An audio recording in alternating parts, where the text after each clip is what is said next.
कहते हैं जीत भी फीकी लगती है अगर कोई बधाई देने वाला ना हो, और वो हार भी अच्छी लगती है जब कोई अपना साथ खड़ा हो जाता है। आइए शुरू करें आज की कहानी।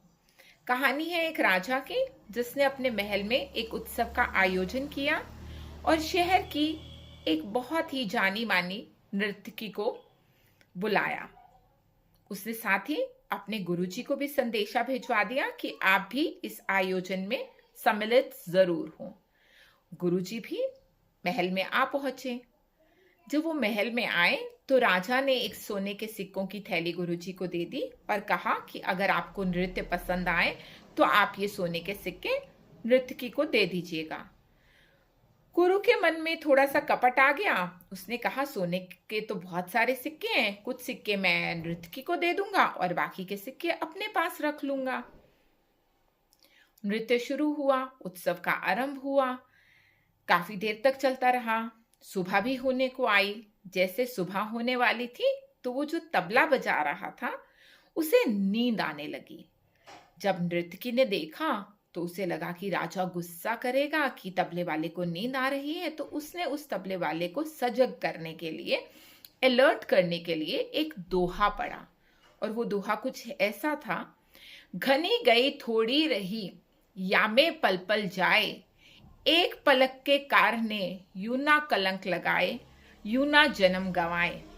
इतना सुनना था तो वो जो तबला वाला था वो अलर्ट हो गया और जोर जोर से तबला बजाने लगा। बस जैसे ही ये हुआ तो युवराज उठा और उसने अपने सर पे रखा जो मुकुट था वो उस नर्तकी को दे दिया। जो राजा की बेटी थी राजकुमारी, उसने भी अपने गले से हीरो का हार उतारा और उस नर्तकी को दे दिया। दोहा सुनने के बाद गुरु से भी रहा नहीं गया और उसने भी वो पूरे सोने के सिक्कों की थैली जो थी नर्तकी को दे दी। अब राजा को गुस्सा आ गया। उसने कहा, ये सब क्या है? एक दोहे के कारण आप अपना सब कुछ इस नर्तकी को भेंट करते जा रहे हो। ऐसा भी क्या है इस दोहे में? तो युवराज ने कहा, पिताजी, इस दोहे ने मुझे एक बहुत बड़ा पाप करने से रोक लिया है। आप इस राज्य को, इस राजगद्दी को छोड़ ही नहीं रहे थे। हालांकि आप बुजुर्ग भी हो चले हैं, पर आपका जो मोह है इस राजगद्दी के प्रति ये कम ही नहीं हो रहा था। मैं कब से इंतजार कर रहा था कि आप मुझे इस राज्य का उत्तराधिकारी अनाउंस करेंगे और शायद मैं मंत्रियों के साथ मिलकर आपका वध करवा देता, सिर्फ इस राजगद्दी के कारण। पर इस नर्तकी के इस दोहे ने घनी गई थोड़ी रही यामे पल पल समाए, एक पलक के कार ने यूं ना कलंक लगाए, यूं ना जन्म गवाए, कि थोड़ी ही सी तो रह गई है। अब इस मौके पर आके कलंक क्या लेना? मुझे लगा आज नहीं तो कल मैं थोड़ा सा सब्र कर लेता हूं, आप मुझे ये राजगद्दी दे ही देंगे।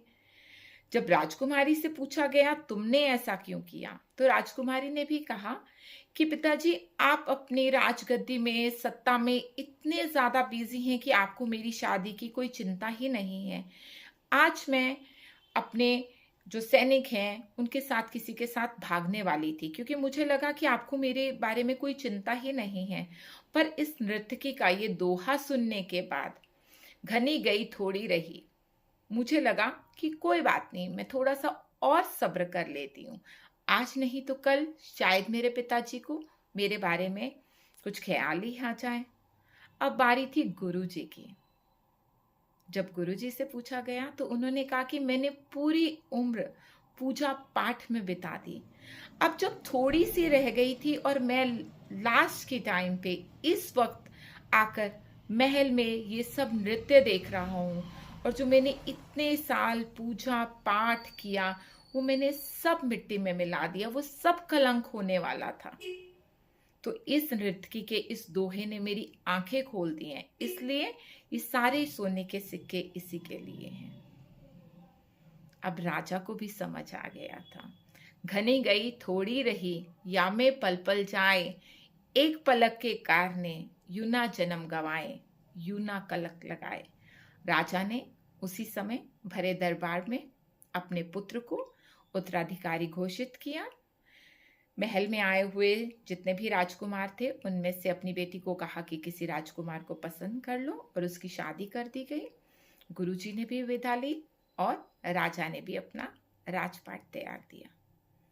कहानी राजा की, राजकुमार की, गुरु की, राजकुमारी की, नर्तकी की किसी की भी नहीं है।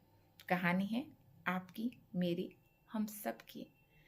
हमें लगता है बहुत बड़ा जीवन पड़ा है, कर लेंगे, कल पर बातें टाल देते हैं। तो ऐसा नहीं है।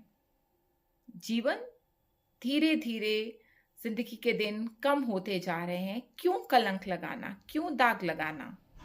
ठीक है ना? कोशिश कीजिए कि जो भी हमारे पास वक्त है वो अच्छे कर्मों में गुजारें, अच्छी चीजों में गुजारें, अच्छी चीजों में अपना टाइम इन्वेस्ट करें, अच्छी बातों में, अच्छे लोगों के साथ टाइम इन्वेस्ट करें, ना कि किसी की बद्दुआएं लेकर या कुछ गलत कामों में इंडल्ज होकर।